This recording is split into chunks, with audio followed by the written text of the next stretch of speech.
Welcome to the Week 6 recap, Week 7 preview. I can't believe we're already mid-October. Halloween's going to be here. We got fun games coming up. We've got a game in a week from this upcoming week. Caleb Williams is going to be taking on Jaden Daniels. I think we should already start getting prepared for that, especially with how Jaden Daniels has been looking, as has Caleb Williams been turning the corner. It's a great time to be a fan of the NFL. And obviously, we've got a great show in store for you today. We're going to be bringing on expert insider Jordan Schultz. He's going to be talking about his new role. Of course, we have more New York Jets news. It seems like every single time we do one of these Tuesday shows, we have some New York Jets news. And guess what? The script writers are off the hook this year. I mean, the script writers writing up these scripts, you fire your head coach, next game up, you're on Monday Night Football. You sign Davante Adams, next game up, you're on Sunday Night Football. I mean, like, the timing of all of these things has been going perfect according to the NFL script. They're doing a great job this year so far, the show writers for the NFL. Absolutely outstanding work. And we're going to talk about the Davante Adams story momentarily as well. For those of you that are new following on X, keep in mind, if you want to participate in our chat, you can head over to the YouTube channel, search for Sharp Football Analysis. You'll get notifications there. If you like this channel, if you subscribe to the channel, if you hit that bell every time that we go live. So for Jason, let's go. For George, let's go as well. We're going to be getting to your comments throughout the course of the show. A pretty busy show. As I mentioned earlier, we are going to hit a ton of strength of schedule analysis at the end of the show. It's going to be very beneficial for the upcoming week's games. We're going to be hitting on Lamar Jackson. We know that Lamar Jackson has been playing great so far this season, but what really has he been doing differently this year that's setting him apart? We're going to dive into that. We're going to talk about the Jacksonville Jaguars. What in the world is going on with the Jacksonville Jaguars? They're staying over in London this upcoming week. What are they doing? Speaking of a team that I have a lot of questions about that nobody else seems to want to talk about because they're not really relevant, I get it. But the Tennessee Titans, the direction that the Tennessee Titans are headed here out of the bye week to throw up that performance against the woeful Indianapolis Colts, lose that game. What does the rest of the season have in store for the Indianapolis Colts? And of course, the New York Jets and a lot of the other teams around the league that are important storylines. Let's briefly touch on a little bit here as it relates to Davante Adams. You know, Davante Adams is going to the New York Jets. We saw that news break just about 2 hours ago. I think Ian Rappaport broke that news first. And we know that the compensation isn't all that great going back to the Raiders. And we know that the Raiders completely botched the signing of Davante Adams. They thought that Davante Adams was going to make the quarterback situation look a lot better. That didn't happen. You know, a quarterback can make his wide receivers. It's very rare that a stud wide receiver can make his quarterbacks. Just look at what has happened with the New York Jets and Garrett Wilson. I don't know if Garrett Wilson is like a top 5 receiver. Davante Adams certainly is up in that echelon of receivers, but we didn't see any production with Garrett Wilson as it related to when he was catching passes from Zach Wilson and Simeon and the like. You're not going to get a stud receiver very frequently. It's going to make a quarterback and then make a team significantly better.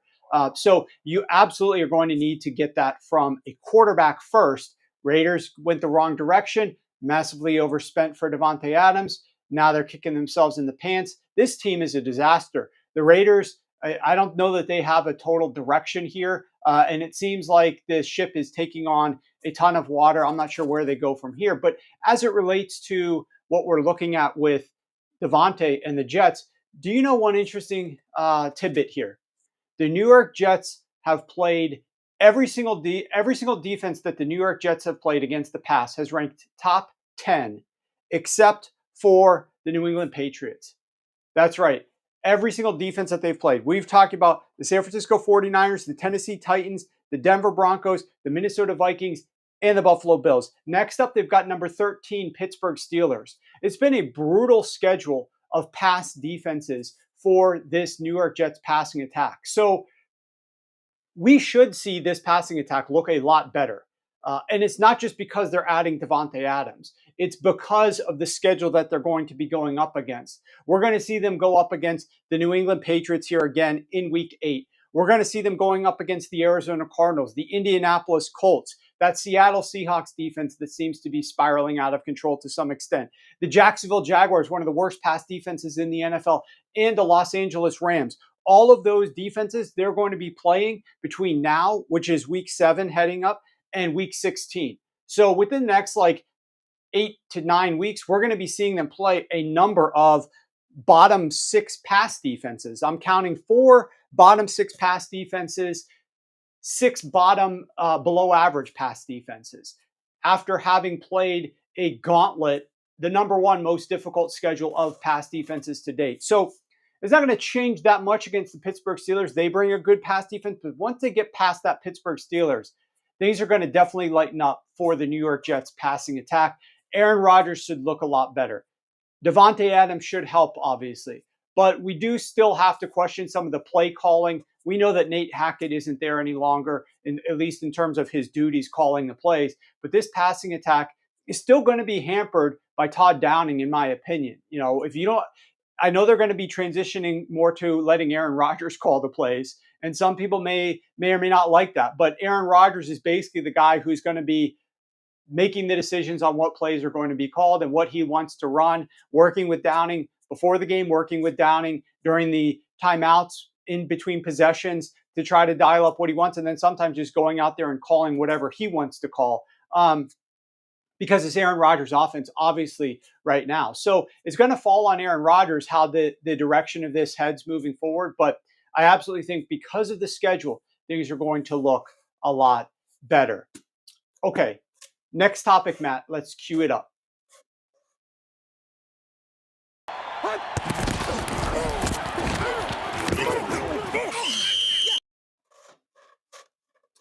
I gotta ask. I don't know. I'm not watching the news. So unless something happened in the last couple of minutes, is Justin Fields benched? Somebody's saying here in the chat, Justin Fields was benched. The Russell Wilson-led Pittsburgh Steelers. Dominic says that is. Give me an update in the chat. Did the Steelers just bench Justin Fields? Are they rolling with? I think they are. I'm looking at my Dom Best screen right now. There's a notification that popped up here.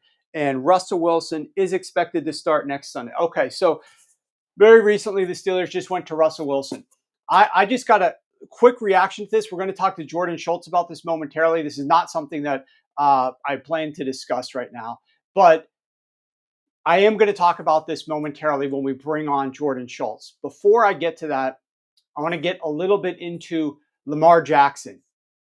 Obviously, rival to the Pittsburgh Steelers. I want to talk a little bit about something that you guys may not be aware of, that Lamar Jackson is doing really well so far this season. Why don't you roll that tape, Matt? Take a look at this graphic. It shows quarterback efficiency when blitzed along the x-axis and quarterback efficiency when not blitzed along the y-axis. This spans from 2020 through 2023. Quarterbacks that are above average regardless of being blitzed are in the top right quadrant. But look at Lamar Jackson's Ravens. When he's been blitzed, he's below average, to the left of middle. But when he's not blitzed, he's been above average. Now look at 2024. The difference is unmistakable. One of the best in the NFL, whether being blitzed or not blitzed.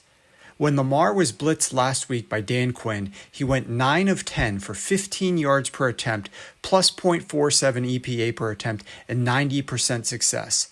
Now take a look at it by year. Lamar Jackson's performance versus the blitz in 2024 is unlike any other season. He's been astronomically better in EPA, in success rate, yards per attempt, and completion rate. The offense is much more explosive, with 69% of completions gaining 10 plus yards, a rate that was in the 40% range just a couple of years ago. He's avoiding negative plays at one of the best rates in the NFL. He has a minuscule sack rate, and when he is pressured on blitzes, he's taking a sack on just 1 out of every 17 pressured blitzes. Lamar's poor performance when blitzed historically was intelligently used by smart defensive coaches. I'll keep going. watch some of the rest of the film from last week on Lamar Jackson's blitzes versus Dan Quinn's defense. But getting back to the point, Lamar Jackson's performance when blitzed historically was intelligently used by smart defensive coaches, and it helped them beat the Ravens. From 2020 through 2023, when teams blitzed Lamar Jackson on over 37% of his dropbacks, the Ravens were only 12-10. That's a 55% win rate. But in all other games, when they faced a lower blitz rate, he was 29-8. That's a 78% win rate. Teams that would blitz him regularly, the Dolphins. Remember that Monday Night Football game in 2021 where Brian Flores was starting Jacoby Brissett on a 3-7 Dolphins team, and yet they upset the Ravens 22-10? Yeah, they blitzed Lamar a ton. Flores actually went 2-0 versus Lamar Jackson by blitzing a ton against him. The Steelers have done so with success. The Chiefs have done so with success. And that's why I'm so fascinated by how Lamar and Todd Monken are handling the blitz this year. If this is truly a turnaround in terms of how he's performing better versus the blitz, it could be quite meaningful in the postseason. Now he has a big test this week because the Bucs rank number 6 in blitz rate, blitzing on 30% of opponent dropbacks, and that's who Lamar is facing down in Tampa Bay. Jackson already played the Commanders and the Cowboys, both of which blitz at top 8 rates, but neither of which has as much defensive talent as do the Tampa Bay Buccaneers. It's going to be fascinating to see Lamar Jackson and Todd Monken and how they handle Todd Bowles' blitz this week. So I cannot wait to watch how this actually, plays out this week, but certainly really unexpected. And I'm not sure if it's the sample size, the opponents, but we have a test on our hands here coming up Monday Night Football. We got a doubleheader Monday night. Keep in mind, guys, Baltimore Tampa Bay is the first game up on Monday night. The second game up is the Chargers at the Arizona Cardinals. So great weekend of football. And then we go right into Monday Night Football with a doubleheader. It's going to be outstanding to see how Lamar Jackson can fare against that Todd Bowles aggressive blitz, the high rate of blitz. And we're going to see that before our eyes. Let's see if he can continue what he was doing so far this season. But tremendous improvements, lots of answers given to Lamar Jackson via this offense and Todd Monken in the offseason. Lamar looks very comfortable in the pocket when he is being blitzed year to date. Let's see if that holds up here in this game against Tampa Bay. All right, with that said, let's pivot over and welcome in Jordan Schultz. Welcome to the show, Jordan. I mean, there's just news breaking left and right all over the place today. I'm not sure if you can keep up with it. Obviously, you have your new role as well. Before we dive right into some of the undergoings with the NFL, why don't you tell us about the new role that you just received and let us know how excited you are about it. Thank you, Warren. So I announced a couple things last week. Number one was the role with Fox Sports, joining as a new NFL insider there, and then also launching a weekly show with Draymond Green, which I know we discussed briefly on Thursdays on Instagram Live. Why is Draymond Green talking about football with me, Jordan Schultz? It's been really fun. It's a lot of travel now, Warren. A lot of travel. I'm going to LA every week. So I'll fly tomorrow, Wednesday, and then obviously be there Thursday and Friday to do all the network stuff for Fox with Cowherd and Speak and Facility, and then come back Friday night. So, Colin, Warren, I wasn't traveling a lot in the past, and so it's been an adjustment on that part. And obviously we have young kids, so there's always that element. But I think it's been really good. That's awesome. No, I'm looking forward to seeing you a little bit more prevalent in the space. That's going to be a lot of fun. Speaking of being prevalent in the space, New York City, the Big Apple, we now have Davante Adams coming to the New York Jets. Why don't you walk us through a little bit about what you know about how long these discussions have been going on for, or what you think we're going to get now that Davante Adams is in New York? How much of an impact do you think he's going to have for Aaron Rodgers, and how did that whole thing go down? It's been going on the last couple of weeks. I think it's really important to note this trade did not just happen because of the loss last night against Buffalo. This trade really went down in the wee hours of the night. The two holdups were the salary and the comp. So the Jets gave up a third rounder that can become a two.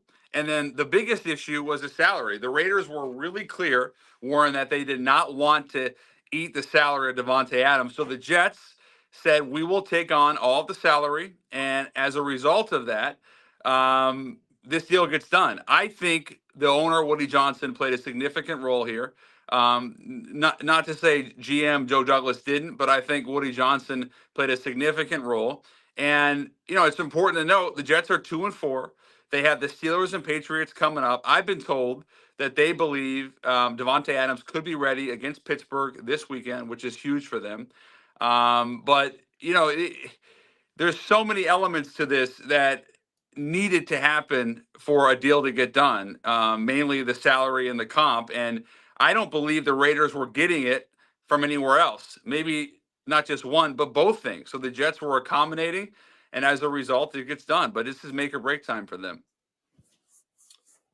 Yeah, it is. Look, so much of this is now going to fall onto Aaron Rodgers, obviously, because it's this season is going to, if it doesn't work out, who else are you going to point your fingers to? Woody Johnson has gone out and done, I think, everything that he could possibly do to try to support Aaron Rodgers. He goes out and, we bring in Alan Lazard. We bring in a bunch of other players that Aaron sort of wanted or was probably lobbying for. And now we go and we bring in Davante Adams, obviously, the final kind of the cherry on the top, the biggest acquisition that you could possibly do beyond Aaron Rodgers. And we obviously have a new play caller in New York. What else could they possibly do for Aaron Rodgers? I think is probably everything, right? Yeah, I mean, you mentioned the play calling. I think both Aaron and Davante would love for this to be a multi-year situation where they're able to adjust 25 contract and have him be there more than just a 1 year rental, half a year rental. That was one of the things we talked about, I think last week was, Brandon Ayuk and Davante both had influence, even though they didn't have no trade clauses. The difference was that Ayuk is 26. A lot of teams viewed him as a multi-year extension candidate, and clearly he ends up getting that from San Francisco. Whereas Davante, some teams viewed him, even the Jets, as a potentially just a 1 year with the hope of getting more out of him and Aaron. But as of right now, there's nothing secure to my knowledge. And so that makes it, in theory, a bigger risk for the Jets that they gave up a significant amount, both salary-wise and comp-wise, to get a guy who is a very, very good player, but is on the wrong side of 30 at a position that when players usually turn 30, usually that production goes down. So to your point, yes, Aaron has gotten a lot from Woody Johnson and the Jets, but also I would argue that he had an incompetent coach in Robert Saleh, at least as a head coach, and clearly that's why he is no longer there.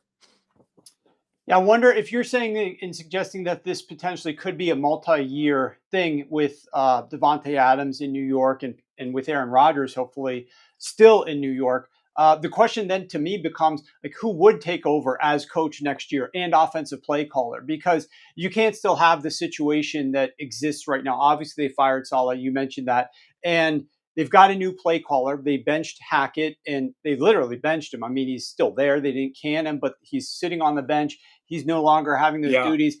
Todd Downing takes over as the play caller, but I wouldn't expect that that's like your number one choice moving forward. I'm really curious what the Jets' future looks like. And I think a lot probably depends right on how the rest of the season goes. So maybe we shouldn't put the cart before the horse in this case, but there's a lot to be decided yet for the future of the New York Jets based upon what happens here the rest of the season, I think. Oh, absolutely. I mean, first of all, Jeff Ulbrich, who they brought in, or I should say they brought in, Jeff Ulbrich, who they slapped the interim tag on, they would, I don't know if we talked about this last week, I can't remember, but they would love for him to be the head coach and to do a great job. He was, did I mention this last week? Was it Miko Ryans and what happened in San Francisco? I think you did, yes. Yeah, okay, so we don't need to revisit that, but he's a guy that they really like. But to your point, has no head coaching experience at this level. And I think as volatile as last year's cycle was, and how many head coaching jobs we saw, I think you'll see a somewhat similar head coaching cycle in 25. Well, where there will be a lot of really good coaches on the market. I mean, if you look at the Jets, their season's going to go one of two ways. It's either going to bomb and they're going to miss the playoffs, which is a total disaster, or they're going to go 7-4, 8-3 down the stretch and salvage this thing and make the playoffs. But we're going to know, I think, pretty soon here, as I mentioned, with New England and Pittsburgh these next couple of weeks, whether or not the Davante trade is going to really help them get over the top, get where they want to be. If that's the case, let's say hypothetically they make the playoffs, then I think Ulbrich has a really good chance to retain his job and have the interim tag removed. If things do not go well, I don't believe he'll be back, and then they'll be back in the cycle of hiring. One of the reasons teams will fire coaches in season is to get a head start on the candidates for the following cycle, to get ahead, to give themselves the best opportunity to get the guy they want number one. The Jets had that opportunity last year with Saleh. They didn't take it. Then obviously they retained him, and he goes into the season. They fire him a month or so in. But this is a really important time, Warren, for the Jets, especially if they have any doubts whatsoever that Ulbrich can do the job, for them to navigate the college space, the free agent coaching space, potential, someone like maybe a Ben Johnson who's going to be again on the market. We talked about Mike Vrabel. They have a lot of homework to do right now these next few months. Yeah, absolutely. I think it would be fascinating to see a guy like Ben Johnson attempt to work with Aaron Rodgers. I think that dynamic in the power struggle would be must-see TV, because it certainly seems like Ben Johnson wanted to dictate where he landed, his perfect situation. And we all obviously know how Aaron Rodgers kind of rubbed up against Mike McCarthy late in that tenure, as Aaron Rodgers kind of took his own power, right? Like became a better player. He demanded more from the coaching autonomy. staff. Yeah, exactly. And so that didn't work out quite as well there. That's what happens with quarterbacks often. And I think in this case, it's happened a lot with the Jets, where Aaron has a lot of power. He made that comment, I thought, to Pat last week, where that was really interesting, where he said, it's interesting to me how much power people think I have. Listen, I'm not. Aaron is not the be all and end all in that organization, but he obviously had a lot of influence with the Davante Adams trade. Okay, so if that's the case, then in theory, he could have a lot of influence, or some influence at least, on the head coaching hire, and I think he's earned that. At the same time, this is an organization that has had no success since this owner has been in place. I mean, 26th in winning percentage since 2000. They have not been in the playoffs in 13 years. And so maybe it would behoove Woody Johnson to give Aaron, more autonomy. The bottom line is there is a tremendous amount of pressure on Aaron and on Woody and on Joe Douglas to right this ship. Now, if anyone can do it, I believe it's Aaron. I thought, I don't know how it's really hard to sit out a year and come back and be super sharp. I felt like, not maybe every week, but in general, if you look at Aaron week 1, week 2 to now, he has gotten better. I thought he played pretty well against Buffalo, and having Davante Adams. I mean, I listen. I'm not a guru with this stuff. You know way more than me, but it's going to make a massive difference not only for Aaron but for Garrett Wilson. Yeah, well, the coverages that they're going to be able to get, having two legitimate, truly number one receivers on the outside, is going to be crazy, and they can move them all around. It's going to create nightmares for opponents. Is really the kind of a once in a lifetime. I don't want to say once in a lifetime, but once in a generation player. You don't see this very much. You don't see guys like Wilson and Davante getting paired up at midpoint of the season very frequently. So that's going to be fun to watch. Speaking of fun to watch, Jordan, we now have Russell Wilson being given first team reps at practice.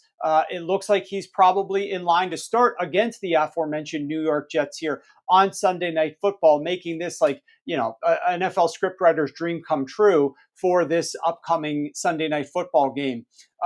What do you know about the health of Russell Wilson and how that dynamic has been playing out behind the scenes? The camera certainly was cutting to him a lot during the last week's game against the Raiders.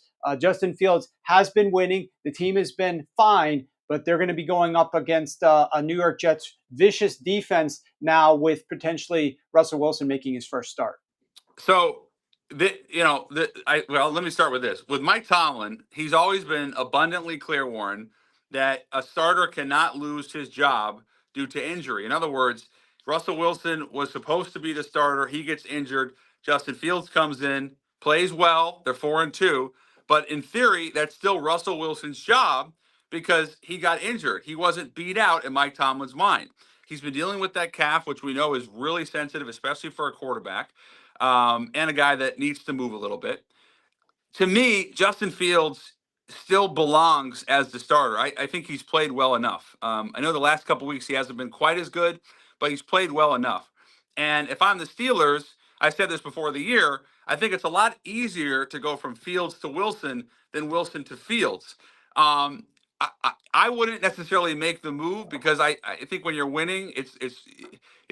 I mean, how rare is it to see a team that's 4-2 has an opportunity to really make a playoff push to sit their quarterback? It's just not something you see. So, you know, listen, if Russell Wilson is 100% or 95% and close to it, I think he'll have similar production as Justin Fields, but he doesn't. You're throwing the ball, but he doesn't give you the running. It's not Russell Wilson in Seattle in 2013.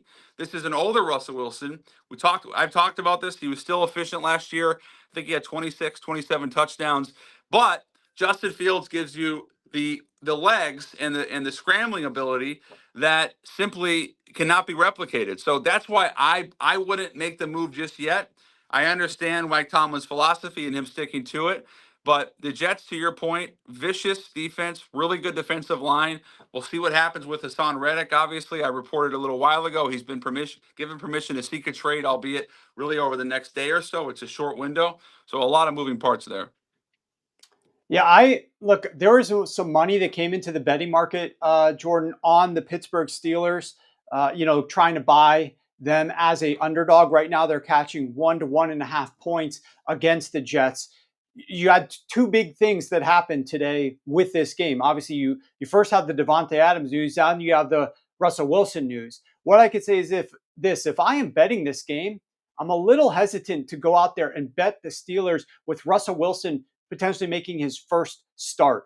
Remember back to what we saw at the beginning of the season. A lot of scoring has improved over the last several weeks, Jordan, and points have been up, and we've seen better quarterback play. But don't forget what happened in week 1 and in week 2, where these quarterbacks looked horrendous and rusty and terrible. I'm just worried a little bit about Russell Wilson stepping out there his first week against a defense like the Jets. And then after that, he goes up against the Giants and the Washington Commanders. Now, the Commanders don't have a great defense, but what's one thing in common that the Jets, the Giants, and the Commanders all have? They have well above average pressure rates. They get after opposing quarterbacks. So Russell Wilson is going to be tested behind that offensive line that I believe, correct me if I'm wrong, just lost another starter along that line.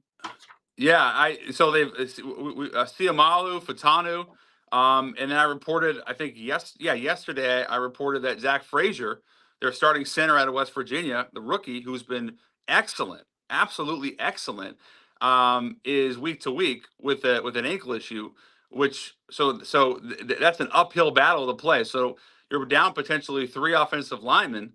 That's brutal. Yeah, so now you've got a quarterback in there who's not going to be scrambling nearly as much as was Justin Fields, or at least as productively when he does choose to scramble. So I'm really interested to see that. We also saw this weird dynamic. Can you enlighten us a little bit if you have any inside information about what's been going on with George Pickens? You saw the Mike Tomlin reduce his snaps a couple of weeks ago, and then he didn't really seem like he was giving full effort on the routes run, at least what we are seeing when we're watching the All-22 film. What do you know about George Pickens and how satisfied he is there, or what might be going on behind the scenes with Mike Tomlin? Well, I know the Steelers have been in the wide receiver market. Obviously, they wanted Brandon Ayuk. They looked into Davante Adams. They know they need to get George Pickens more help. And I thought it was interesting. Pickens went on Fox this morning and said a couple things that caught my eye. One, the first thing was talking about scheme and how, he believes he's an elite wide receiver, but, the scheme is important. I don't know how George Pickens doesn't get a dozen plus targets a game. particularly in that offense. I know they ran the ball really well last week with Najee, but he is their most talented receiver, bar none. And we've seen him go absolutely berserk when he gets opportunities. So for his snaps to be down, his targets to be down, regardless of who the quarterback is, to me, it just doesn't make sense. It doesn't put you in the best position to win. Pickens he even said on the Fox, I just watched him on Fox because I was on after, and he even said that he'll tell Justin, like, maybe when he hasn't had a target in a while, just throw it up, give me an opportunity. He's that talented of a wide receiver. So they know how gifted he is, but sometimes it's almost like they forget it. And I think Arthur Smith has done some nice things with that offense, particularly catering to Justin Fields' skill set. But you got to get your best players the football. I mean, I've said the same thing with Arizona and Marvin Harrison. Get him the football, get him targets, get him involved in the game, and then you'll see what happens. I almost look at a wide receiver, and I've had these conversations with a couple of guys over the last couple of weeks, a couple of wide receivers. I almost look at them like a really good scorer. If you don't get a really good scorer involved to get him touches early in a basketball game, then their rhythm, their flow just never establishes, and they don't have the type of game they're capable of. To me, that's what's going on with George Pickens. All right, so it'll be interesting to see what happens there on Sunday Night Football with George Pickens. I absolutely think he's a tremendous talent. You throw him the ball, the guy has got a great ability to come down with it. So it's fun watching him catch the ball. Just wish we were getting that full effort out there at all times. Speaking of effort, I want to go over to talk about the Dallas Cowboys and Jerry Jones. I don't know if you caught some of the comments that came out of Jerry's radio show appearance earlier today, but producer Matt has a few of them queued up. I want to get your reaction to what Jerry Jones was saying to some of the hosts on the show who were being very critical about his management of the Dallas Cowboys. Matt, why don't you roll this film? Seems like Listen, let me tell you what I'll do. Let me tell you what I'll do about it. I will let us sit down and look at the decisions we've made over the last several years. Okay? I'll look at it. Now, if you think I'm interested on a damn phone call with you over a radio and sitting here and throwing all the good out with the dishwater, you have got to be smoking something over there this morning. I'm not. And I really don't, and I don't even want our listeners to listen to me, to talk about, this is not your job. Your job isn't to let me go over all the reasons that I did something and I'm sorry that I did it. That's not your job. Well, my job is to ask why. Get a job, or I'll get somebody else to ask these questions, man. Jerry, we're trying to figure out why the team is. I'm not kidding you. I'm not kidding you. You're not going to figure out what the team is doing right or wrong. If you are, or any 5 or 10 like you, you need to come to this meeting I'm going to today. There are 32 teams here. You're geniuses. Jerry, okay. Y'all really think you're going to sit here with a microphone and tell me all of the things that I've done wrong and without going over the rights? Well, now, listen, we both know we're talking to a lot of great fans and a lot of great listeners. And I am very sorry for what happened out there Sunday. I'm sick about what happened Sunday. Now, I'm not talking to these yahoos on the end of this phone. I'm talking to you, the fans that are listening this morning. And we can spend a lot of time going over zigging and zagging. One of the stupidest things I've ever done that anybody has ever analyzed is by the Cowboys. It was an idiot that did that. So idiot things can turn into good decisions. Okay? Smart things can turn into bad decisions. All right, that's good, Matt. The facts are that when you make one, you don't really know. So you have Jerry obviously getting frustrated. One lesson there, I guess, is if you're a host for the team's show that you have the owner come on, being ultra critical about a billionaire in front of the world on the radio is probably not the best idea for job security. So I can understand why Jerry wasn't too happy about that and talking about all the things that he was doing in the past with the team. But talk to us a little bit about Mike McCarthy. about his job security, about the state of the Dallas Cowboys. They're sitting here at 3-2. They've had multiple blowouts. They haven't had any success in their home games. What do you see out of this team in terms of where they're at right now from a coaching perspective, and then where we think that this team could go the rest of the season from a win-loss perspective? Well, the lack of accountability by Jerry is alarming to me, and yet hardly surprising. The Cowboys, they ran it back with Mike McCarthy, which I think surprised a lot of people after what happened against the Packers in the playoffs. And I think Jerry will say he's won 12 games 3 years in a row. But this season specifically, they've lost 3 games at home. I wish I had the numbers in front of me, but obviously defensively, has been a struggle. I would put a lot of the blame on Jerry, but also on Mike McCarthy and Mike Zimmer, because there is plenty of talent on this roster. They did not go into the season with the type of running game that I think they should have, and that's not a diss to Zeke. That's them telling Zeke, "We're saving you for the playoffs. We're saving you for the stretch run." What are you talking about? Zeke Elliott's ready to play now. If you really brought him back to be a part of this offense, then get him the football. Defensively, Mike Zimmer, has a great reputation as a great defensive coach. Where has that been this year? And then Mike McCarthy, listen, I never want to talk. I never want to say a guy should be fired. I'm not going to say that. But I think similarly to Doug Peterson in Jacksonville, he has not been able, for whatever reason, to find the magic this season. And I know injuries have played a part, obviously, with DeMarcus and with Micah. But listen, you just paid your quarterback a record amount of money. You just paid your wide receiver. You have plenty enough, in my opinion, to put a much more competitive product on the field. And so that's why I say with Jerry, there has to be some accountability, and then there needs to be some accountability on the coaching staff with Mike Zimmer and Mike McCarthy. Yeah, and it's ultimately it comes down to Jerry, because Jerry's the one who is hiring these guys to play the role of the coaching staff.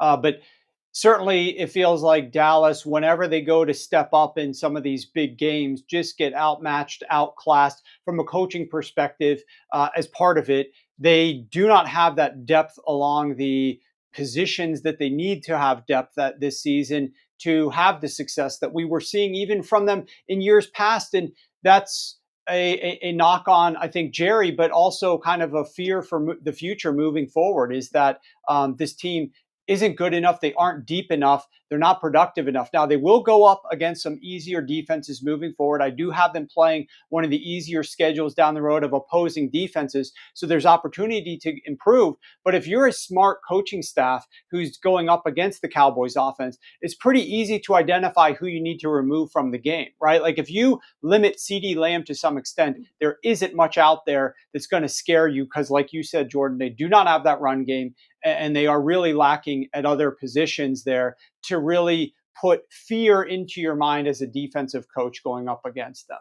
I want to pivot over to Deshaun Watson a little bit here. We've got some comments that Kevin Stefanski made about Deshaun Watson this past week in his press conference yesterday. Matt, why don't you roll those comments if you can? They've been nothing but supportive, and any decision when it comes to football is my decision. I think Deshaun gives us the best chance to win, continues to give us the best chance to win, and we need to play really good offensive football at his position and really at every position to be successful. So, Jordan, what is really going on there? I think a lot of us believe that Kevin Stefanski is saying these things because they've invested so much money in Deshaun Watson, and ownership will not let them pivot off of Deshaun Watson. Stefanski has overhauled his offense. He's calling 11 personnel, 10 personnel, whatever Deshaun Watson wants, he's trotting it out there. It really doesn't seem like he's trying to make a lot of adjustments. He's a better coach than this, but it seems like he's just trying to go through the motions of giving Deshaun Watson to the opposing defense, and that production is falling on ownership, but the fingers might get pointed at him. What's going on with that situation and their ability to pivot off of Deshaun Watson at some point this season? I don't see them making a move. I know Jameis is there as the two. Um, Stefanski's a two-time coach of the year. He's an offensive coach. He's had a lot of success with quarterbacks. Um, I would ask, I would actually ask you, is what they're doing now with Deshaun a lot different than what they did last year with Flacco?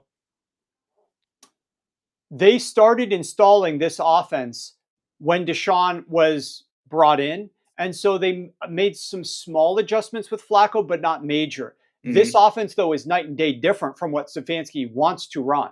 Stefanski came from Minnesota and he won, I think it won coordinator of the year potentially there, but he at least led a top 5 offense Mm-hmm. and got the job in Cleveland because of his offense. And they were a very heavy based personnel offense. And that's what they were running with Baker Mayfield as well. Lots of 12, some 21, some 13, getting those tight ends and extra fullbacks out on the football field, using play action off of that, passing when the defense might expect a run, lots of disguises, some play action.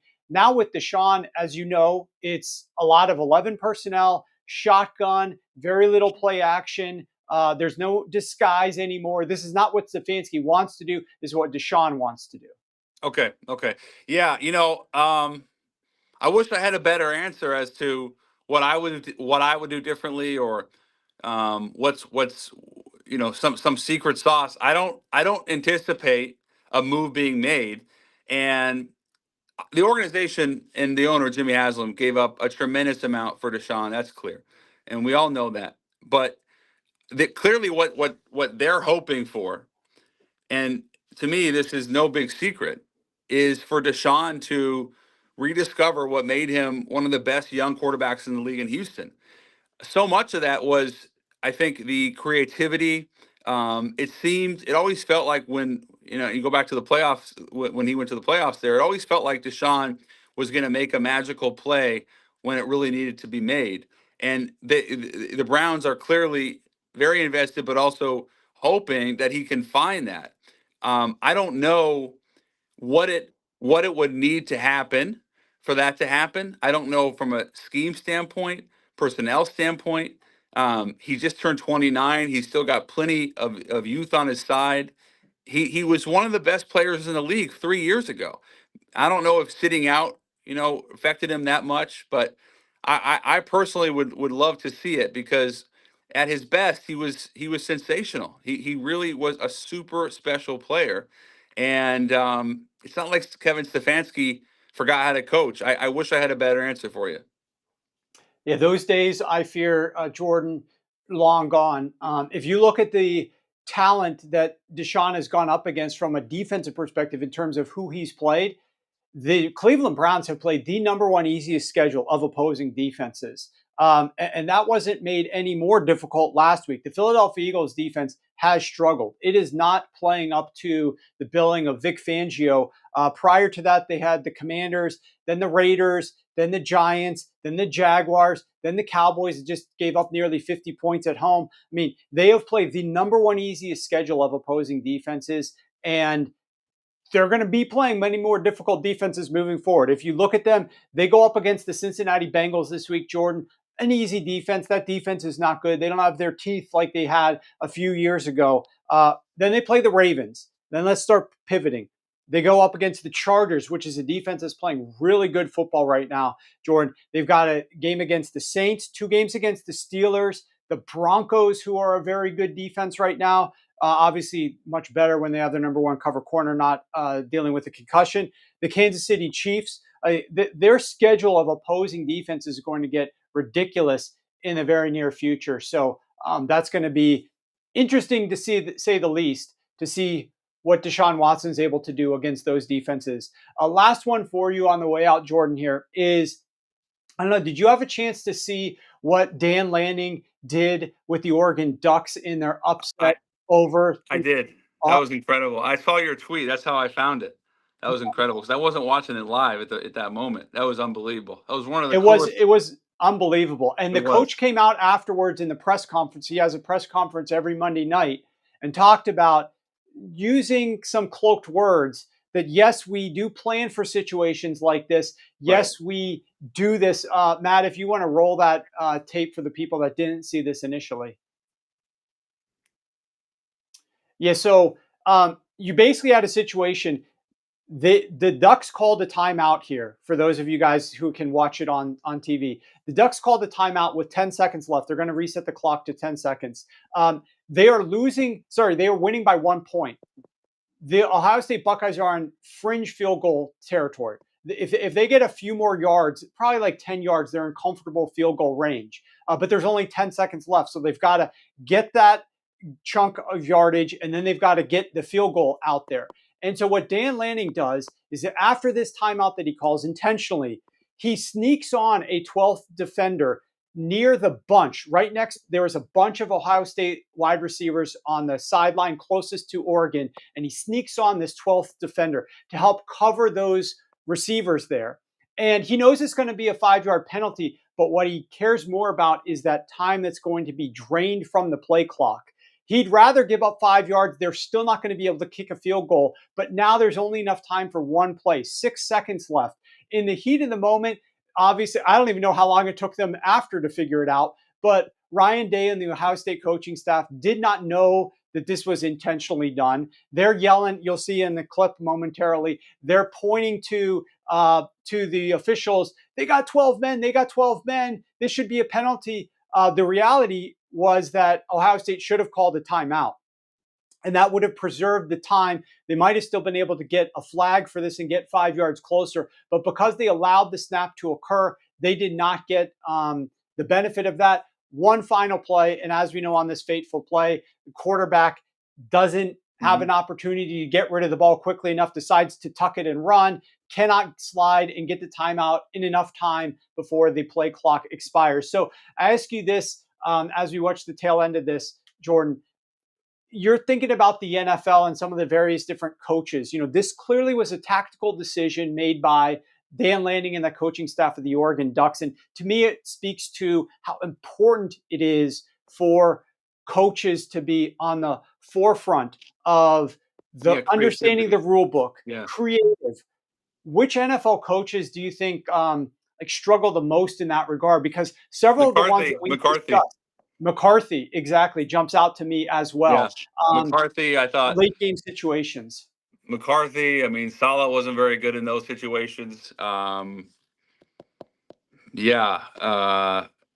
tell you, I mean, like I watched that. I'm like, that's like a total Sean McVay move. Like McVay would do that in a heartbeat. It's so creative, and this is why it's so important to watch football. Like you never know what you'll see and what you'll find, and that's such a man. Like Dan Lanning's gotten a lot of heat for not being able to take Oregon to the promised land or not quite get there.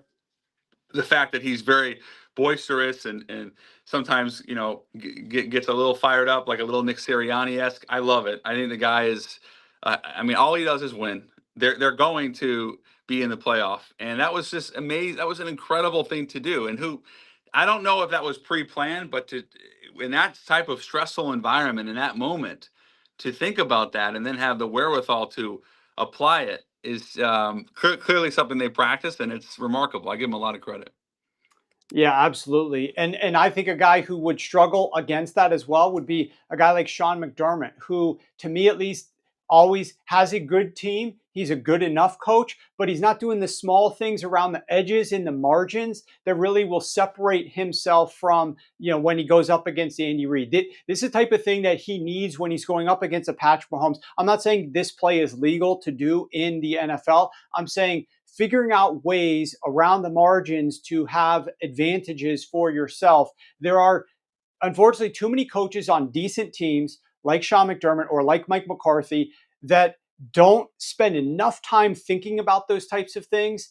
And it does limit the ceiling of those squads, in my opinion. So I really wish that was not the case, but it is. Jordan, thank you so much for joining us this week. Thank you, guys. A lot of fun. Good luck on your travels tomorrow. I know you're busy right now with your new role over at Fox. We'll be in touch and hopefully have you on in the future. My pleasure. Thanks, Warren. See ya.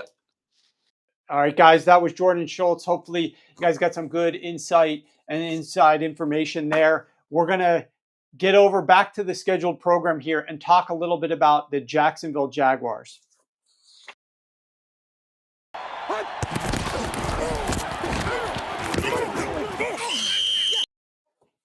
All right, so I want to set the stage for the Jacksonville Jaguars. Weeks 1 to 4, this team goes winless. They don't win a single game. And Matt, if you could pop up the graphic here, I want to look at what the running back picture looked like for the Jacksonville Jaguars through the first 4 weeks of the season. And as you can see here, the running back with the most rushing attempts, obviously, is their starter, Travis Etienne. Now, he is being massively outplayed by one back in particular, and that's Tank Bigsby. And Tank has less than half the carries, but nearly a similar amount of total yardage. He's averaging nearly double the yards per carry, and his EPA is off the charts through the first 4 weeks. You're 0-4, you go into your next week's game, and let's look at that week 5 performance. Travis Etienne goes 6 rushes for 17 yards. You can drop this graphic, Matt. That's 2.8 yards per carry for Travis Etienne. Tank Bigsby in that week 5 game that they win because of the rushing from Tank Bigsby. On 13 runs, he gains 101 yards. That's 7.8 yards per carry. 7.8 yards per carry for Tank Bigsby, 2.8 yards per carry for Travis Etienne. Tank has 2 explosive rushing touchdowns, a 65-yarder and a 19-yarder. After the game, Doug Peterson is interviewed. And Doug Peterson says that the only reason Bigsby got more rushes is because Travis Etienne injured his shoulder. And that's why they pivoted more to using Tank Bigsby down the stretch. When asked if they would pivot more to Tank Bigsby, given the performance that Bigsby has had in that game on the season to date, as well as the performance that Travis Etienne has had in those first 5 games, as well as that week 5 game where he didn't do that much. Listen to what Doug Peterson said after that game, week 5 win. Coach, obviously Tank got his due today, and you used him well down the road. Is that something the team's going to be moving forward to instead of moving to Travis Etienne? No, not at all. Travis is our guy, and Tank had a good game. It's just the way games go, and happy for Tank. Had great for the offensive line, obviously, in some of those situations there. But no, Travis is our guy, and Tank had a good game today, though. All right, so to me, that doesn't make any sense at all. It is what it is. He's the head coach. So you go into your London game. The weakness of the Chicago Bears is their run defense. Chicago ranks 25 against the run. They rank number 3 against the pass. The Bears' 25th ranked run defense is the easiest that the Jaguars have played all season long. 4 out of their 5 games that the Jaguars have played to date on the season have come against top 15 run defenses. The Bears' run defense, they've played the 20th easiest schedule of run offenses. The Jaguars' number 5th ranked run offense will be the most difficult that the Chicago Bears have faced. So the Bears are going up against a tough run offense. The Jacksonville Jaguars are going up against the easiest run defense. This should be a good opportunity to work in some efficient rushes to help alleviate some of the issues that you've been having with Trevor Lawrence, number 1, and number 2, to attack the weakness of that Chicago Bears defense. So what do the Jags do? They come out in the first half and predictably go 65% run on first down. That's the number 6 highest rate of any team in the NFL. They are running 2 times with Travis Etienne, and he gains -1 yard. They are running 1 time with Dearness Johnson, and he gains 1 yard. And only 3 times with Tank Bigsby, and he's gaining 12 yards. Now, 12 yards on 3 runs, that's still only 4.0 yards per carry. But the Chicago Bears are playing the run on these first downs, knowing that the Jacksonville Jaguars are going to try to come out here and run the ball on first down. We're giving, though, unfortunately, half of our first down runs to guys that aren't deserving of those first down runs in Travis Etienne and Dearness Johnson, instead of giving a little bit higher workload to Tank Bigsby. That was problem number 1. But then listen to this, what they do on 2nd and 3rd down. Again, the Chicago Bears defense isn't different. They still are bad against the run. On 2nd and 3rd down, the Jacksonville Jaguars go 80% pass. They abandon the run basically on second and third down. Any attempts at running the football on second and third down become dropbacks for Trevor Lawrence. So now the defense knows exactly what's happening. First down, run, probably not many yards. Second and long, third and long. These are pass situations. The Jaguars aren't trying to mix anything up. They're not trying to 3rd and 3 run and maybe go for it on 4th down if that doesn't work out, which, by the way, that was one of the runs that Tank Bigsby exploded on last week against the Indianapolis Colts the week prior, was on a 3rd and 3 run. They're just going pass against the number 3 ranked pass defense. The Jaguars get blown out in this game. Doug Peterson then after the game, when not pivoting to Tank Bigsby as the number 1, he says that he thinks the team has a culture problem that they need to improve. And I want you to play this clip of him being interviewed again after this last game as it relates to Tank Bigsby and Travis Etienne. Your offense has often had multiple backs excel. Do you see that with Travis and Tank? Maybe get back to that? I do. Travis is dealing, still working through his injury and all of that. But I think you got to have the two guys in two different styles. Obviously, it's a long season. We're still, in week 6 right here, but both guys have done a great job, and TJ's doing a nice job as well. The funny part about free agency a lot of times is teams go out there and they overpay for somebody else's players. Most teams struggle to evaluate their own players, let alone evaluate players for other teams. And that's one of the reasons why teams that are so active in free agency tend to do poorly, is because you're not getting bargains in free agency and you're getting players that probably aren't necessarily the supreme best fit for your team in your situation. And this is a prime example of Doug Peterson and his staff struggling to evaluate Tank Bigsby. How about instead of trying to do what they've been doing, why don't you put the best players out on the field and put them in the best situations to have success, instead of the play calling that we saw against the Chicago Bears and the player utilization that we saw against the Chicago Bears. This summer, the Jacksonville Jaguars admitted that they misused Tank. And you can throw up some of those runs, Matt, from Tank Bigsby that we've seen in terms of the explosion so far this season. They admitted over the summer that they misused Tank his rookie year, which was last year. Press Taylor comes out, and this is a direct quote from Press Taylor. He said, "You live, you learn, and you grow from it, and you adapt moving forward." Then they don't do it at all. They don't adapt. They don't learn. They're still giving all these touches to start the year. I showed the graphic.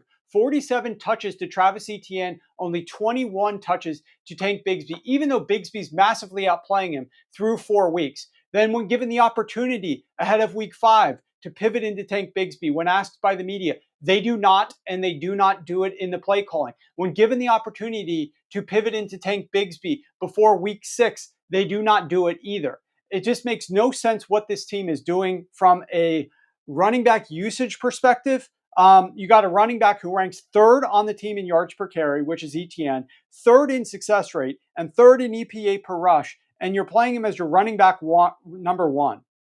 Then don't get me started on Trevor Lawrence, who still ranks number 30 in efficiency when pressured. They don't know how to get the most out of their number 1 overall draft pick from a few years ago. So it's very frustrating. Matt, why don't you play the last little clip here that we have from this one? Cut this off. Play this last. Yeah, bring this up. And this is where we're at. As a result, this is where we're at. Look at where the Jacksonville Jaguars fall in the entirety of the AFC. It's pretty sad and pretty shocking, because you've got a lot of bad teams on here with far worse rosters. And look at the Jacksonville Jaguars. They sit in dead last place, number 16 out of 16 teams in the AFC.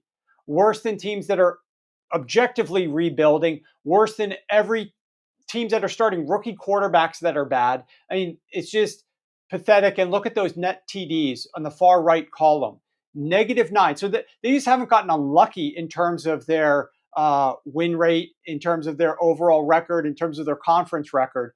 They're -9 touchdowns. They're -65 overall net points.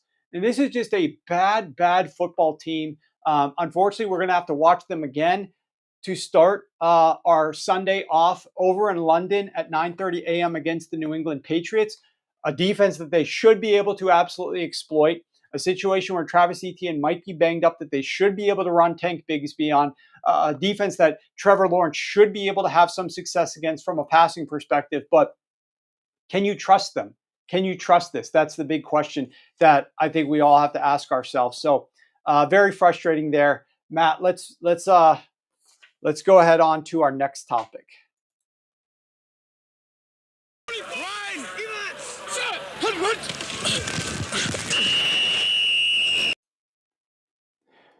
All right, so here's another one that, is a little frustrating to me. Not because we expected things out of this team. There were higher expectations as it relates to the Jacksonville Jaguars with Trevor Lawrence and Doug Peterson and taking another step. But we are now looking at this Tennessee Titans team. And this Tennessee Titans offense comes out of the bye against the Indianapolis Colts. And I question what they are trying to accomplish here. We know that they're pivoting to 11 personnel, right? They've got a new head coach. They're pivoting to 11 personnel. Brian Callahan comes from the Cincinnati Bengals school. They use a lot of 11 personnel. They spend a ton of money in the offseason to acquire a bunch of new offensive weapons. Nothing they've tried to do is working. The Titans are rolling out 3+ wide receivers at the 11th highest rate. That was the number 28th highest rate or 5th lowest rate last season. So a massive change, massive overhaul to what they're doing there. The plays are terrible from 11 personnel. They rank number 32 in success rate from 11 personnel, number 30 in yards per play from 11 personnel. Matt, roll the tape of Will Levis trying to operate the offense here against the Indianapolis Colts out of the bye week against a defense that you should have success against in a situation that you should have success against. And watch what Will Levis does here. There we go. All right, so their EPA per play from 11 personnel has been terrible, and it's not just when they're passing the football. It's number 26 when they're running and number 31 when they're passing. There are 38 quarterbacks with 35 or more pass attempts this year. Levis ranks 35th in EPA per attempt. The 3 quarterbacks below him are either rookies or they've been benched. Drake May, Spencer Rattler, and Bryce Young. The 3 quarterbacks that are above him are either backups or should be benched. Jacoby Brissett, Tyler Huntley, and Deshaun Watson. So they're running a lot of 11, and they're not successful in 11. They bring in a new head coach who's supposed to help be a quarterback whisperer and help Will Levis, and the passing performance from Will Levis is absolutely egregiously terrible. They're throwing outside the numbers at the number 5 highest rate. You can see some of those pass attempts here when they're trying to come back against the Indianapolis Colts. That's a choice. They don't need to be throwing outside the numbers at the number 5 highest rate. They're deciding to do it. And yet they rank number 32 in EPA when they throw the ball outside of the numbers. Nearly 22% of their targets are going to running backs. They're only throwing 55% of their targets to wide receivers. Now, that to me is fine for an established quarterback with limitations at the wide receiver position, like a Patrick Mahomes maybe, or Lamar Jackson maybe. But the Titans spent big in free agency on weapons. They signed Calvin Ridley. They signed Tyler Boyd. They have 11 personnel. They're trotting on a lot of 11 personnel. They have the number 6 most expensive wide receiving core in the NFL. They've spent along the offensive line. They've used top 11 selections along the offensive line the last 2 years in linemen, and they brought in one of the best line coaches in the NFL, Bill Callahan. And yet, most of their passing offense is centered around throwing the football to running backs. Nothing that this team is doing from a coaching perspective makes a whole lot of sense here. And you're not going to figure out what Will Levis potentially could be is if so many of his passes are being thrown to running backs. So I just don't understand. They weren't expected to win this year. But they were expected to look a lot better offensively. They ran Mike Vrabel out of town. They ran his OC out of town, Tim Kelly. Obviously, Tim Kelly, not a good offensive coordinator. Coming out of the bye with that type of performance against the Indianapolis Colts was pretty bad. They ranked third worst in yards per play last week and dead last in yards per pass attempt against the Indianapolis Colts defense. Are you kidding me? Dead last in yards per pass attempt. And that's with 2 weeks to prepare for the game. You know who they go up against this week? They go up against the Buffalo Bills, and immediately thereafter, they go up against the Detroit Lions. So just a ridiculous difficulty in terms of who they're going to be facing now, and a lot of frustration for me. We aren't talking a whole lot about them because I think we expected them not to be a good team this year, and they haven't been. But the way in which they're playing and their strategies offensively are just so confusing to me. And the fact that they aren't having any success in doing that definitely makes me question that coaching staff a little bit as well. I mean, we know Will Levis isn't great, but the way that that coaching staff is calling things here, I would have thought we would have gotten some pivots last week going up against that Indianapolis Colts defense, and we really didn't. It was more of the same, and now they're going up against a hell of a lot more difficult schedule. Speaking of schedule, great time to pivot into some strength of schedule talk. So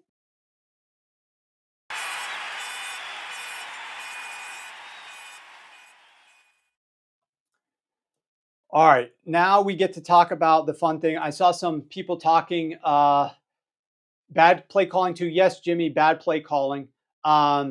We saw strength of schedule.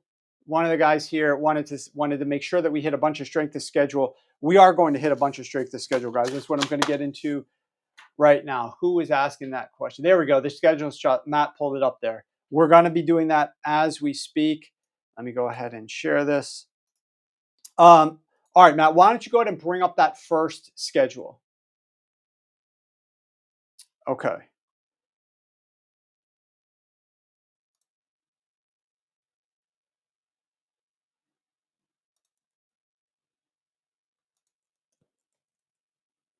All right.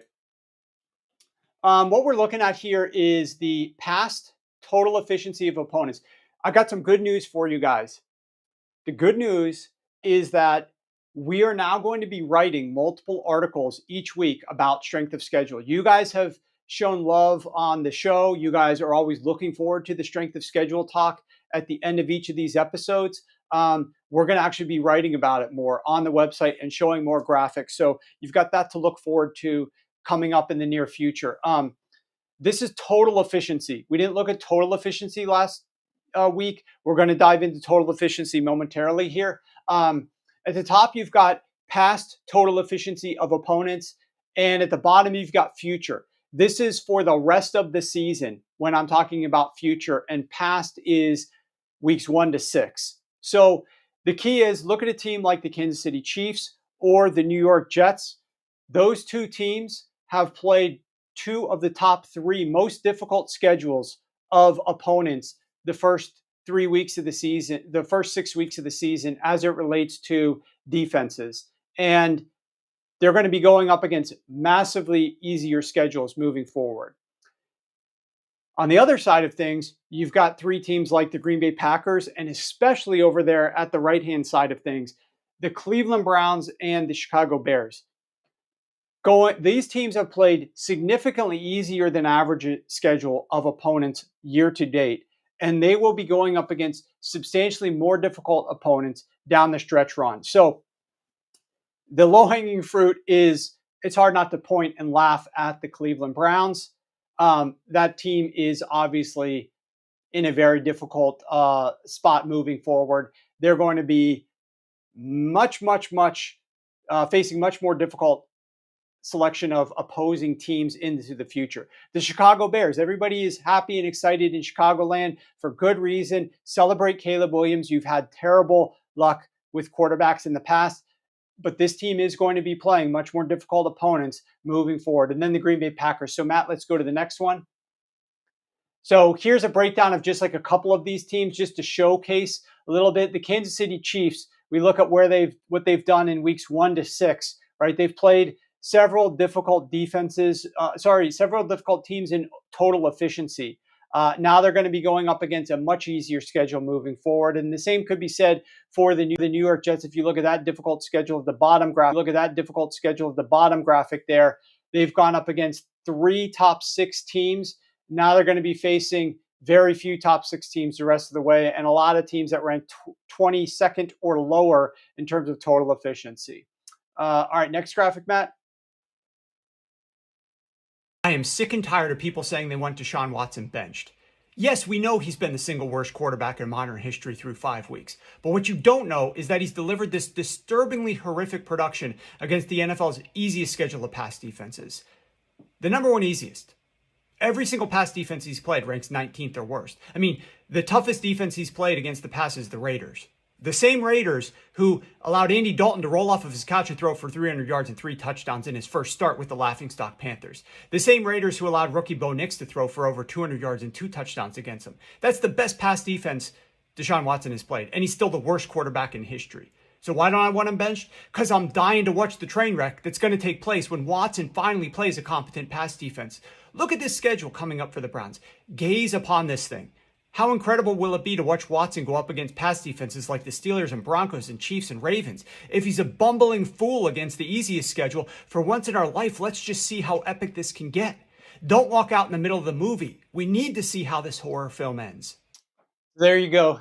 That was something I recorded last week when I was looking at the strength of schedule. I think it's going to be crazy to watch what Deshaun Watson does here the rest of the way. All right, bring up the next one, Matt. All right, so with this one, at the top, we're looking at the past defensive efficiency of opponents. And at the bottom, we're going to be looking at who they're going up against just this week. The future, meaning week 7 only. I'm not looking at the rest of the season, just this week. So on the left, we're looking at situations that are going to get a lot easier for these offenses. The Minnesota Vikings, they're going up against that Detroit Lions defense, which, yes, they looked okay against the Dallas Cowboys, but that defense has struggled in the prior couple of games, and they lost Aiden Hutchinson, unfortunately, in that game. So the Minnesota Vikings, they've played a much more difficult schedule than average of opposing defenses year to date. It should get a little bit easier against the Detroit Lions. Same could be said for the LA Chargers. The LA Chargers on Monday Night Football, they're going up against the Arizona Cardinals. And that game took some money to the over, opened at like 43.5. Is now up to some 44s at spots. Looking at what can happen there with the Chargers offense looking a little bit better after their difficult start to the season. The Raiders are here as well. Not a whole lot I could say positively about the Raiders, though, but they will be playing a much more easy defense this upcoming week. On the opposite side of the spectrum, look at a couple of teams. We just talked about the game against the Chargers. They're playing the Arizona Cardinals on that Monday night game. You look at the Cardinals, they played the 4th easiest schedule of opposing defenses year to date. And now they're going up against the Chargers, which has been one of the better stories around the NFL that also is not getting a whole lot of discussion, is just how good that Chargers defense is playing right now. And of course, you've got the New Orleans Saints. That defense is going to be tested against the Denver Broncos. Now, the positive thing for the Saints here is that Pat Surtain is going to be out, but there's just so many injuries on both sides of the ball. You could be without, I think they're without Chris Olave and potentially Rashid Shaheed. I'm not sure if that's been official in terms of how many games Rashid Shaheed might potentially miss here, but he sustained an injury, I think, to his knee. So there's a lot of injuries to go around there, but that overall defense of the Denver Broncos is much more difficult than what the Saints have been playing year to date, which is the easiest schedule of defenses on the season. All right, next graphic. Okay, we flip this one to the offensive side of the ball. Here we're looking at the past offensive efficiency of the opponents on the top. And at the bottom, we're looking at the future offensive efficiency of the opponents for week 7. So it is going to get easier for the Cardinals defense going up against the Chargers. Now, the Chargers looked okay last week in a nice victory, but certainly not a great and explosive offense. So that's going to be a little bit easier because the Cardinals will play the number 2 most difficult schedule of offenses on the season to date. It's going to get easier for the Rams defense. It's going to get easier for the Philadelphia Eagles defense. The Philadelphia Eagles this week are going up against the New York Giants. No, they did play a bad offense last week, the Cleveland Browns, but prior to that, they played a lot of very difficult offenses. It's going to get easier and help Vic Fangio's defensive numbers in this game against the New York Giants with a total that sits at 43 at most spots right now. And you've got the New Orleans Saints. It's going to get easier for their defense going up against the rookie quarterback of Bo Nix. On the opposite side of things, where is it going to get more difficult? Well, Denver Broncos, we just mentioned, their defense is playing really well. They've also played, the sixth easiest schedule of opposing offenses on the season. The good news is they're going up against the Saints, doesn't have Derek Carr, may not have their top two receivers. So that ranking for the Saints offense is not as strong as it looks that the Broncos are going to be going up against. Don't expect their defense to be shocked by the strength of that Saints offense for sure. But a team that could get shocked a little bit is the Seattle Seahawks. The Seattle Seahawks defense, it looked okay those first few weeks of the season. It looked like, hey, there might be something here. This team's turning the corner under Mike McDonald, and I certainly thought so. But then they sustained a ton of injuries, especially along the defensive line. They've got some significant injuries with the Seahawks defense, and they've also played the fifth easiest schedule of opposing offenses. We saw a couple of the more competent offenses that they played in terms of the Detroit Lions, in terms of the San Francisco 49ers, have really no problem moving the football on that Seahawks defense. Now the Seahawks are going on the road to take on the Atlanta Falcons. They do have a little bit of extra rest for this one because the Seahawks played last Thursday, but that's going to be a difficult scenario for them. Do we have another one here, Matt? Okay, so we reached the end of the strength of schedule. I'm going to get to a couple of questions if you guys got them. But before I do that, I just want to mention this season. Somebody earlier was talking about the records. We did release our largest play of the week last week. It was sort of a play that I had to really think long and hard I spent, unfortunately, several hours thinking about this on Friday into Saturday. To just confirm if everything that I thought about the singular prop was going to be successful. And lo and behold, I came up with what I felt was one of my strongest bets of the year. Now it's a prop. You can only get down. It's not going to be the same amount that you could get down on like a side or a total, but I went really strong on it. We won that prop. Elevated props went 9-2 this past week. NFL overall was 24-11. We share some of the records and we give some specials and promos. We're having our best season that we've had through 6 weeks of the season. We're up. What are we up? $100 better has won over $8,000 with our bets so far this season. So we've been up massively so far this year. NFL is up. Props are up. College football. We haven't had a losing week in college football like 6 weeks, 6 straight consecutive weeks of winning in college. Unfortunately, though, we've had some issues on the texting side of things. And all of our plays, if you're a subscriber, you get our text messages. When we send out bets, we're doing that for free this year. Well, we've had too much of an influx. And for all existing phone numbers that we have in our system, nothing's going to change. Everybody who's on board right now, you're going to get the plays as normal. But we are not going to be doing any sort of sales, discount, promo codes. That's why you don't see a code here. You don't see me giving out a code. You don't see Matt. Hopefully he's not been showing a code. We aren't giving any discounts because we are holding off on new subscribers until we resolve this issue.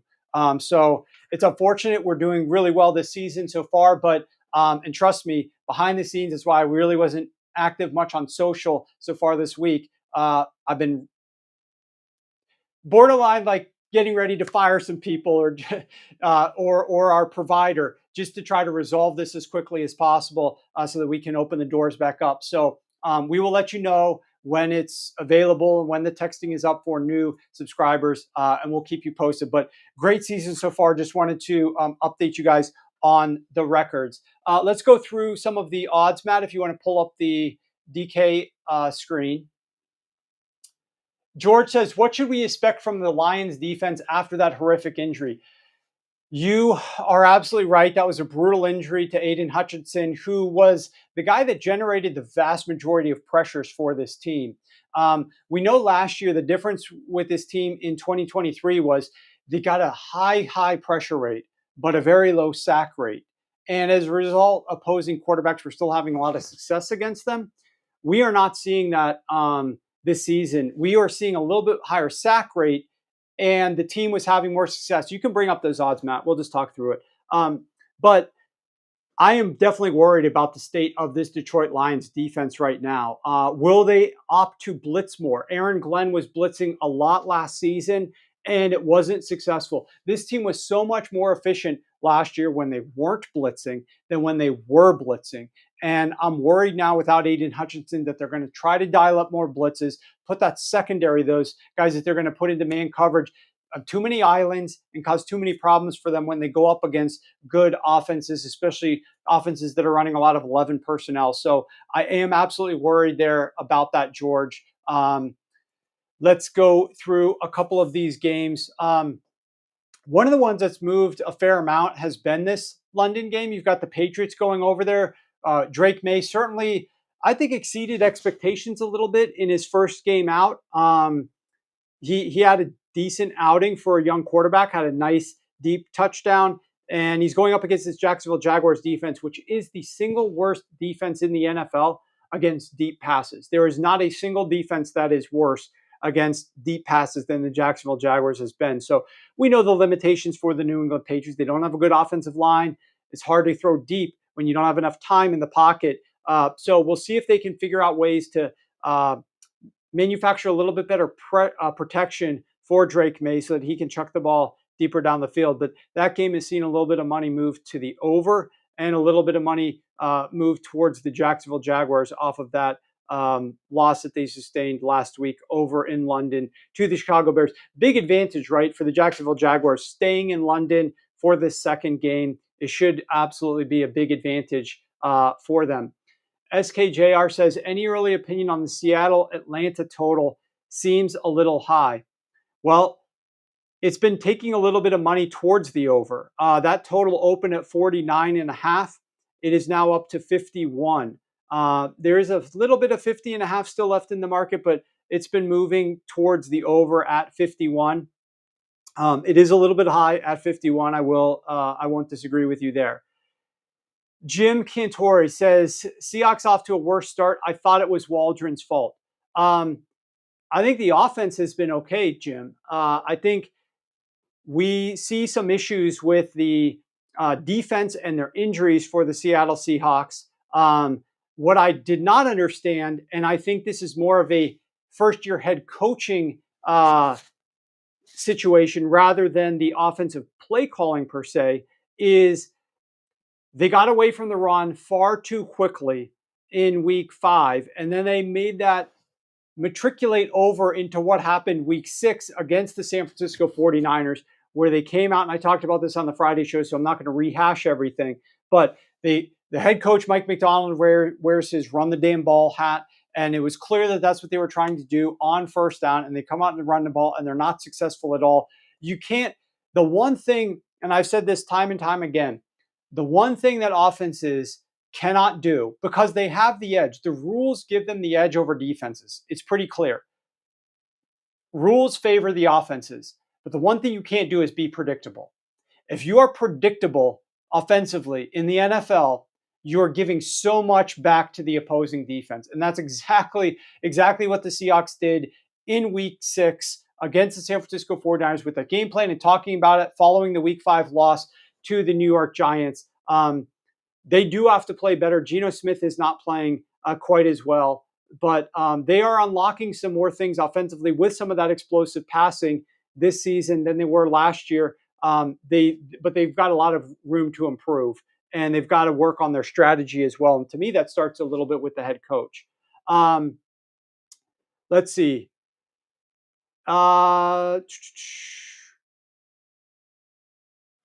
What do we got? Any other good questions here? Do I recommend using a private VPN when gambling? That's a good question.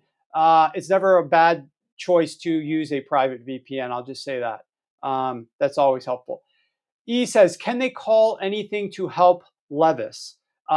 Yes, they can make a lot of adjustments to try to help Will Levis. And, like I said, a lot. They're throwing a lot to the running backs already, but their strength is at their wide receivers. They got to figure out better ways to get the ball to the wide receivers. They're throwing at the fifth highest rate outside the numbers. Those are difficult passes to throw.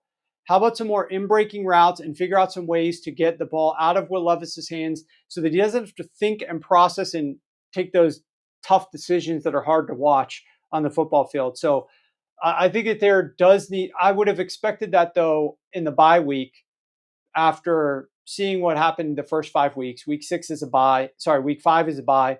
Week 6, you come out against the Colts with that performance. I don't know where they're going to go from here against some very difficult opposition down the stretch. Casual Ren, does the change to Russ finally help get Pickens more involved? That is the one thing that I think the Russ decision might bring about, is a little bit better performance / attitude / target rate for George Pickens. I'm not quite sure what was going on there. It didn't sound like Jordan Schultz was quite sure what was going on there with George Pickens in that in the offense and his production and his desire to be out on the field and run the crisp routes or participate, to say the least. He's a really talented player. So I really hope that they do get him the football more, because that absolutely would help him more. George says, next coach fired. Well, to me, you're looking to fire coaches where you had high expectations for a team and you've underperformed. That's who, to me, gets axed the quickest. So in that regard, they're not going to fire head coach in Cincinnati. That's not happening, even though that team's 1-4. I would be shocked if they fire Kevin Stefanski, because he's doing exactly what they want him to do, which is play Deshaun Watson and take all the responsibility upon himself. So that's working out perfectly for Jimmy Haslam and that ownership. So I'd be shocked if they fire him. You have the two teams sitting in the NFC East, the Dallas Cowboys and the Philadelphia Eagles. Both have Super Bowl aspirations. Both have been failing to meet that. It's been weird, that dynamic with Nick Sirianni continuing to yell and prod this relationship that he has with the fans. He's an emotional guy, but that doesn't seem very, very healthy, nor should it be something you focus on. I know you can't help but hear it, but you're going up against Deshaun Watson and that team, and the Philadelphia Eagles just looked lost in that game coming out of a bye. So I think it's perfectly reasonable. Sometimes Philadelphia Eagles fans get a little bit over the top with, that's to say the least, with how they react to things. But in this particular situation, I thought it was well deserved for them to be frustrated with what their offense and their team in general was doing out there. And Nick Sirianni just needs to put the first thing first and focus on helping the team win and not worry about the fans. I can assure you of this, Nick, the fans are going to cheer a lot more for your team if you're putting up bigger numbers on the scoreboard and winning more games. So they're not doing that right now. So that's what's going to happen with the fans. Jags. Oh, the head coach. Yeah, that's a good point, George.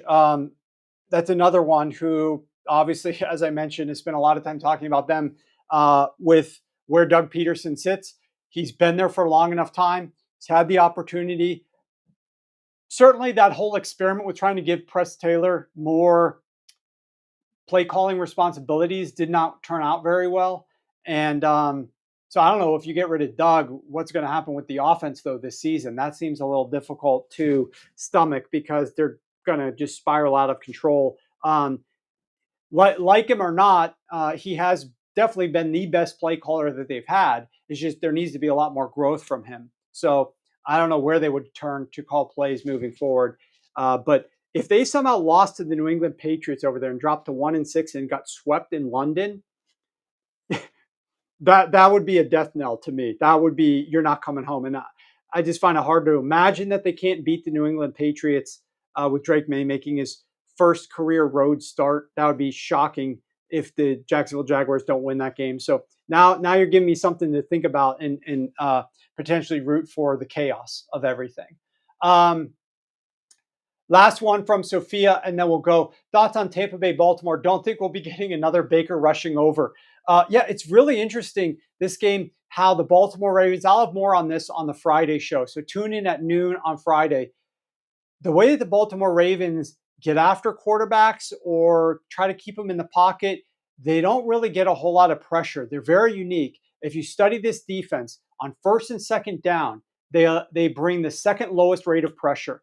But on third down, they're one of the highest rates of pressure. So if Baker Mayfield can have time on early downs, Baker Mayfield has some of the largest splits against pressure. I did this on the other show, and I don't know if I'll be able to pull it up here quickly enough. But right here, I don't know if you'll be able to see this. But there we go. Baker Mayfield right here as one of the most impacted by pressure. This is like pressure doesn't really bother you as much. The further you're away from this line right here, the more pressure bothers you. And Baker is way up here, one of the most sensitive quarterbacks to pressure. They have one of the highest pass rates in the NFL on early downs due to the Tampa Bay Buccaneers. First and second down, their top 5 pass rate.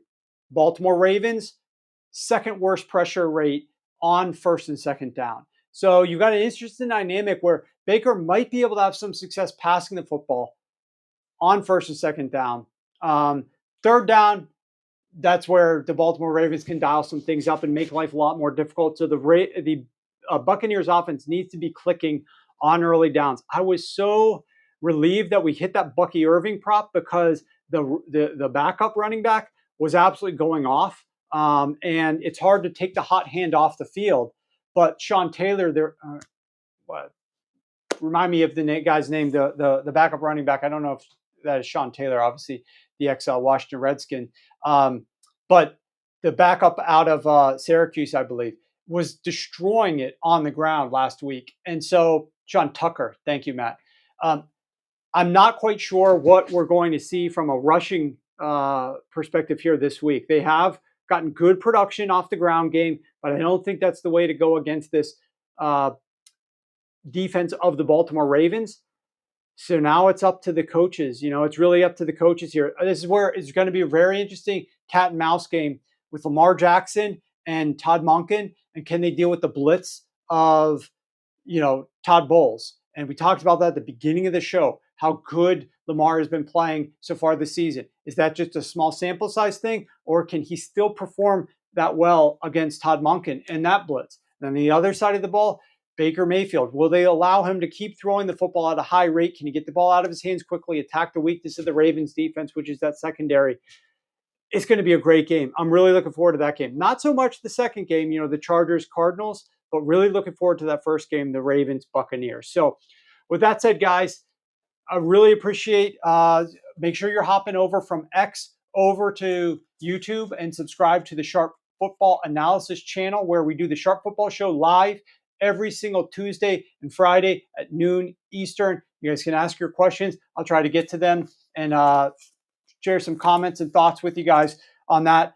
This Friday, you've got best bets for NFL, for college football. Ryan went 4-0 on his college stuff. I swept the longest props again this past week. I don't know what the record is on those longest props. We might have to dig it out, but I'm pretty sure through like 6 weeks, 3 of them have been 2-0 weeks. And there might have been a couple 1-1 weeks thrown in there. But we've had a lot of success with the longest props. We'll be back on Friday at noon Eastern. So set your alarms, give a thumbs up. Appreciate all the comments, and we'll see you Friday.